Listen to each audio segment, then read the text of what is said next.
परिणाम।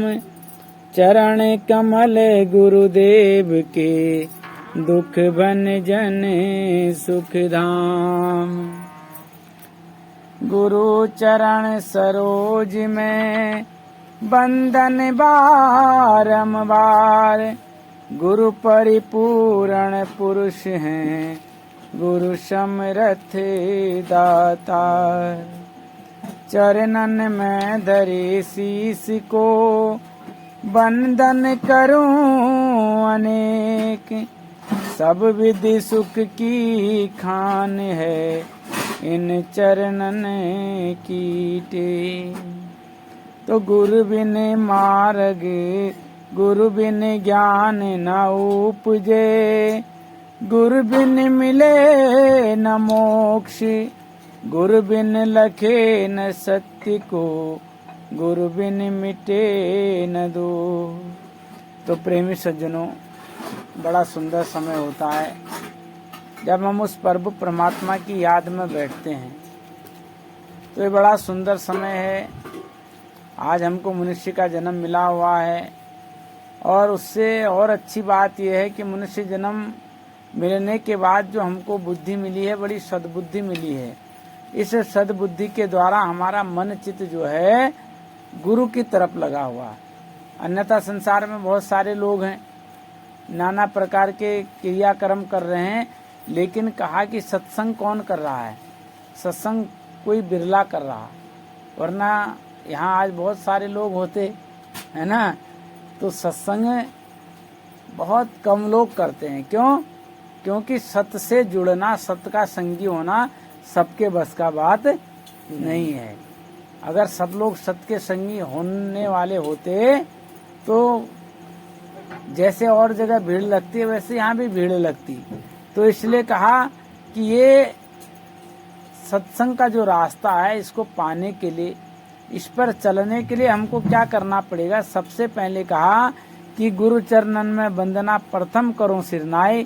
बिगड़ी जन्म अनेक की, गुरु बिन कौन बनाए। गुरु क्या करता है? हमारे अनेक जन्मों से जो हमारा बिगड़ा हुआ है प्रारब्ध, कैसे बिगड़ा हुआ है?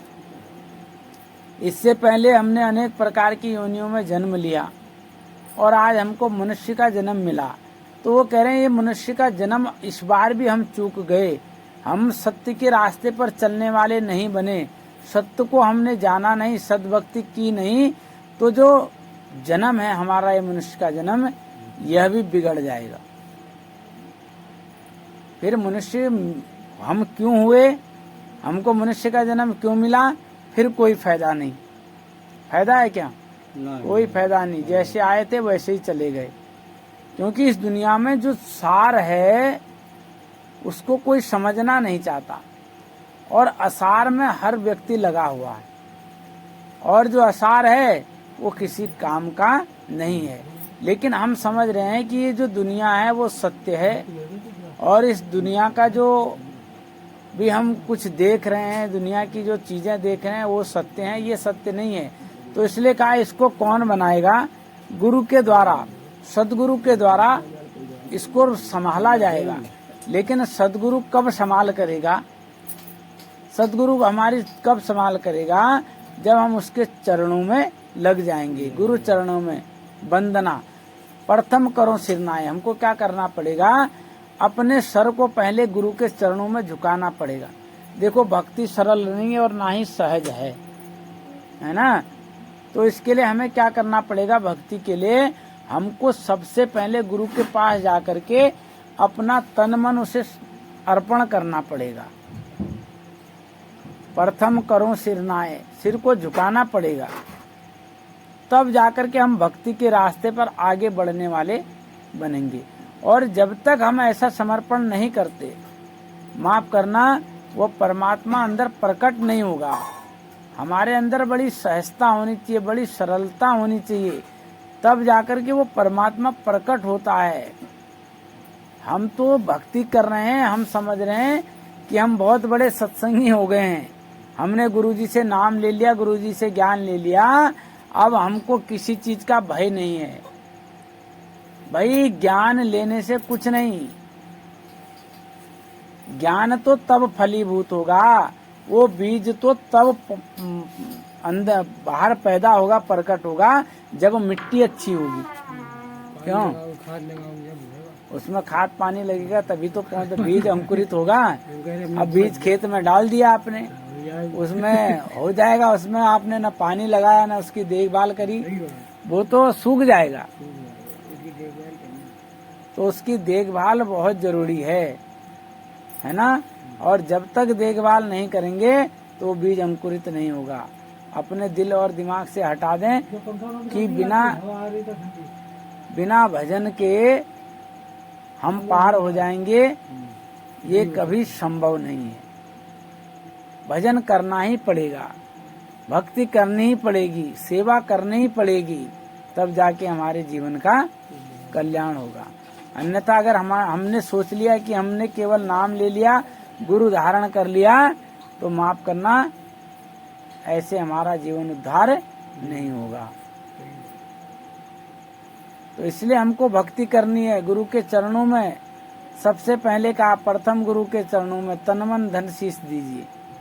जब हम तन मन धन को देने वाले बनेंगे, गुरु को समर्पण हो जाएंगे, तब हमारे जीवन का कल्याण होगा। तो कह रहे हैं उसके लिए क्या करना पड़ेगा हमको? नहीं आंखों में लग रहा, रहने दो। नित्य ही दंडवत वंदना, नित्य करो प्रणाम। क्या करना पड़ेगा? गुरु को दंडवत करना पड़ेगा। अब हमारे अंदर क्या ना, मान बहुत ज्यादा है।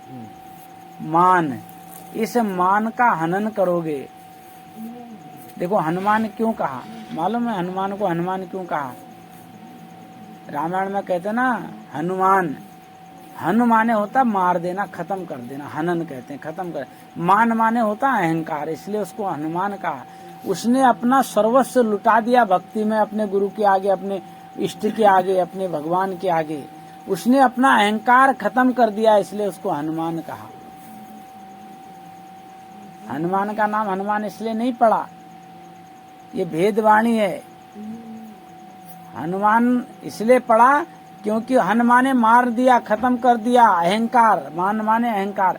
हम लोग आज मान गुमान में ही पड़े हुए हैं, लेकिन जिसने अपना मान खत्म कर दिया, अहंकार खत्म कर दिया, मार दिया, वही हनुमान है। और यहाँ सब मान बैठे पड़े। तो इसके लिए क्या करना पड़ेगा? नित्य ही दंडवत वंदना, पर नित्य ही दंडवत वंदना, नित्य करो प्रणाम। चरण कमल गुरुदेव के दुख भंजन सुखधाम। तो गुरुदेव को क्या करना पड़ेगा? नित्य करो प्रणाम, रोज प्रणाम करना पड़ेगा। अब गुरुजी को आप रोज प्रणाम कैसे करेंगे? क्यों? गुरुजी तो आपके पास नहीं होंगे ना, कैसे प्रणाम करोगे? भाई ये तो बताओगे, तुम कैसे करोगे?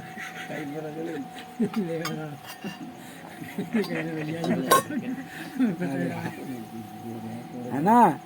तो देखो गुरु जो है वो हमारे अंतर में है, वो शब्द रूप में है। आई बात समझ में? ये शरीर गुरु नहीं है, इस बात को दिल और दिमाग में बिठा लें आप। मैं बार बार आपको कहता हूँ, ये शरीर गुरु नहीं है।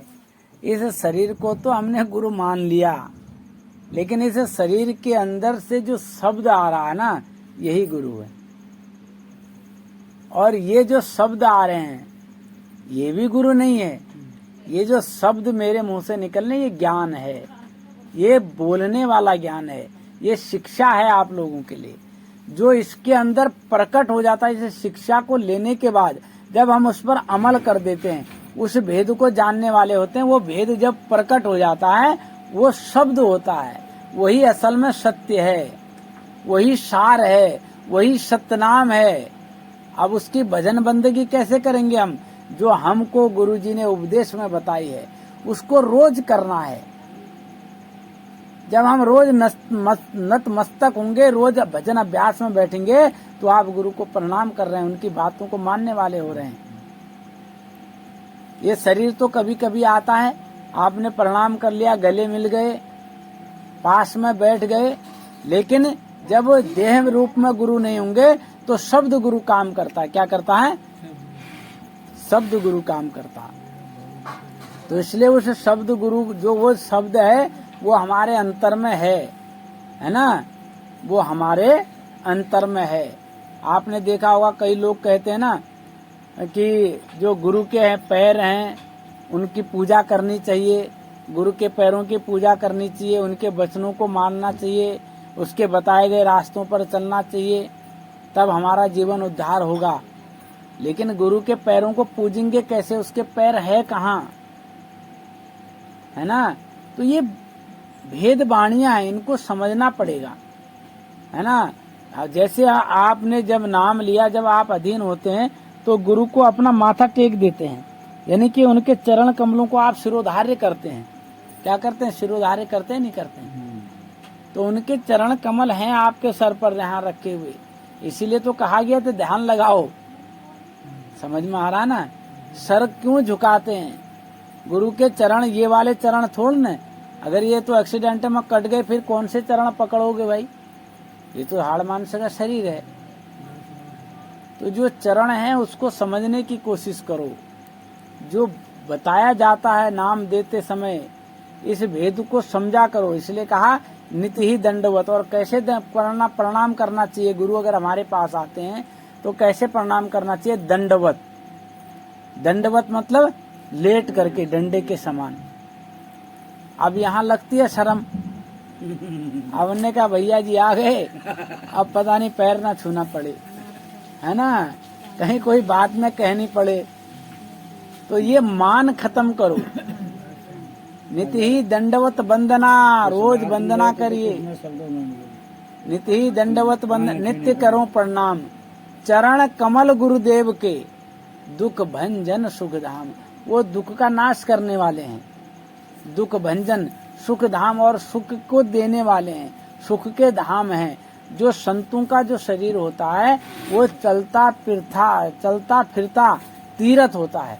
देखो आज हम यहाँ बैठे हैं, कल कहीं और बैठेंगे, है ना।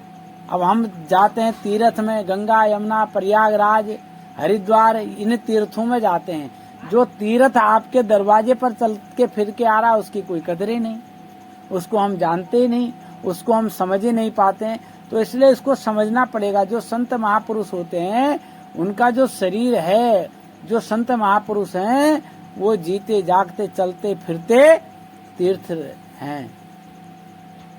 इसलिए उनकी सेवा करिए, उनके सानिध्य में रहिए, उनको दंडवत प्रणाम करिए, तब जाकर के दुखों का नाश होगा और तब हमको सुख मिलेगा।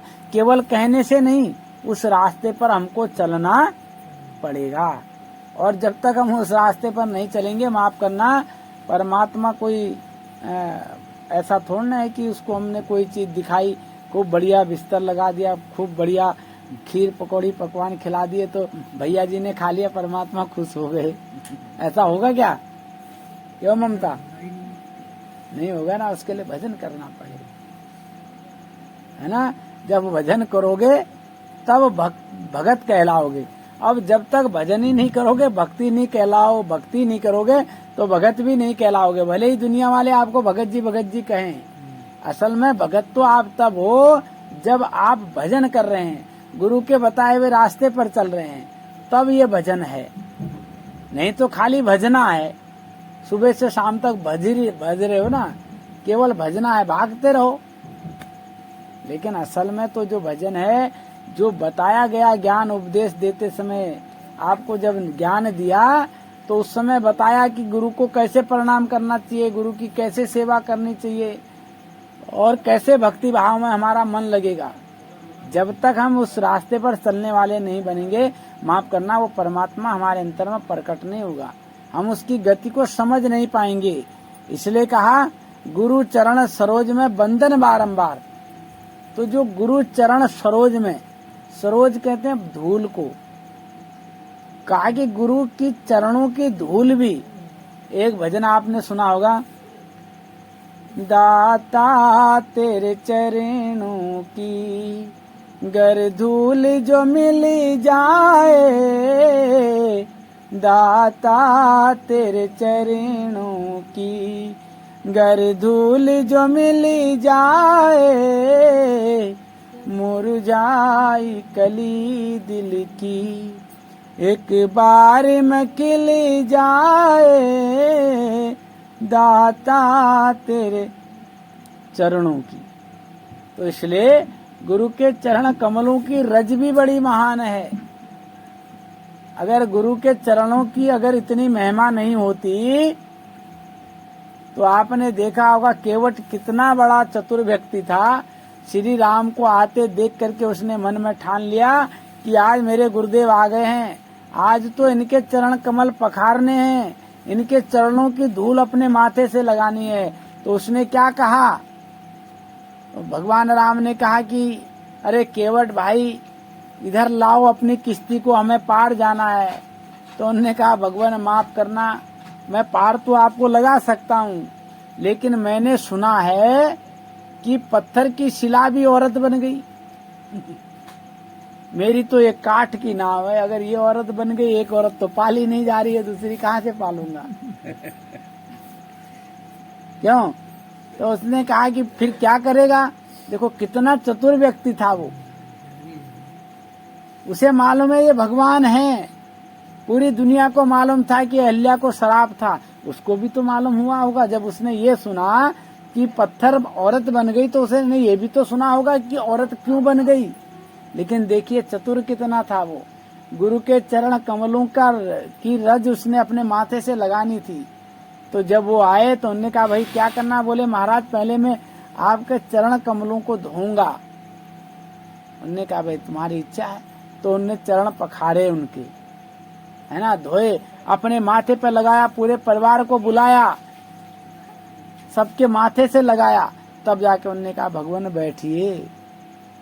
अब बैठा दिया, पार भी पहुंचा दिया। तो सीता माता की तरफ राम ने देखा बड़े मतलब संकुचित नजरों से। क्यों? क्योंकि भाई पार पर उसको जो पार उतारा है उसकी उतरवाई भी तो देनी है। अब सीता माता समझ गई कि मेरे प्रभु राम क्यों मतलब संकोच में पड़ गए। उन्होंने मुद्रिका दी थी, शादी करते समय अंगूठी पहनाते हैं ना। तो उन्होंने कहा कि भगवान ये अंगूठी है, ये उत्तराई में इसे दे दीजिए। अगर आजकल की होती तो दे देती। उन्हें कहते तुम दो लाए हो क्यों, क्या करने हैं, हमने कहीं किश्ती में बैठ के जाओ, पैसा लाए ना है तुम, है ना। तो उनने मुद्रिका, तो पत्नी होनी चाहिए कैसी होनी चाहिए, सीता जैसी। रामायण हमको क्या सिखाती है कि पत्नी कैसी होनी चाहिए, सीता जैसी, और पति कैसा होना चाहिए, राम जैसा। जब आप सीता जैसा पात्र निभाओगे तब राम जैसा आपको वर भी मिलेगा।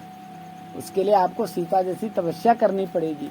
अब देखिए वो मुद्रिका उनने दी तो उन केवट से कहा अरे केवट भाई, निषाद भाई, ये मुद्रिका ले लीजिए पार उतराई में। तो उसने कहा कि भगवान मैं भी केवट हूँ, इस संसार में लोगों को पार करता हूँ, आप भी केवट है, आप भवसागर पार करते हैं। जब मैं आपके सागर में आऊँ तब आप मेरा मुझे पार कर दीजिए। तो ना केवट से कैसे पैसा लेगा, कितना बुद्धिमान था वो, है ना। इसीलिए कहा कभी कभी भगवान को भक्तों से काम पड़े, कभी कभी भगवान को भक्तों से काम पड़े। जाना था गंगा पार केवट की नाव चढ़े, कभी कभी भगवान को भी भक्तों से काम पड़े। यहाँ तक कि हमारे संतों ने तो लिखा है मैं तो कुत्ता राम का जित खींचूं तित जाऊं। वो तो कह रहे हैं कि मैं तो उस प्रभु परमात्मा का कुत्ता हूँ, वो गले में उसकी जंजीर मेरे पड़ी हुई है, वो जहाँ खींचता है मैं वहाँ चला जाता हूँ। तो भगवान कहते हैं कि मैं तो भगत के बस में हूँ, मेरा तो भक्तों से ही काम है। आपने भजन सुना ना, भगत के बस में है भगवान। तो हम ये समझ नहीं पाते इन बातों को, हम जान नहीं पाते इन बातों को कि असल में सत्यता क्या है। तो असल में हमको क्या करना था, गुरु के चरण कमलों की सरोज रज को उनकी वंदना करनी थी, है ना। गुरु चरण सरोज में बंदन बारंबार, उनके चरण कमलों की वंदना बारंबार हमेशा करनी चाहिए। गुरु परिपूर्ण पुरुष हैं, गुरु समर्थ दातार।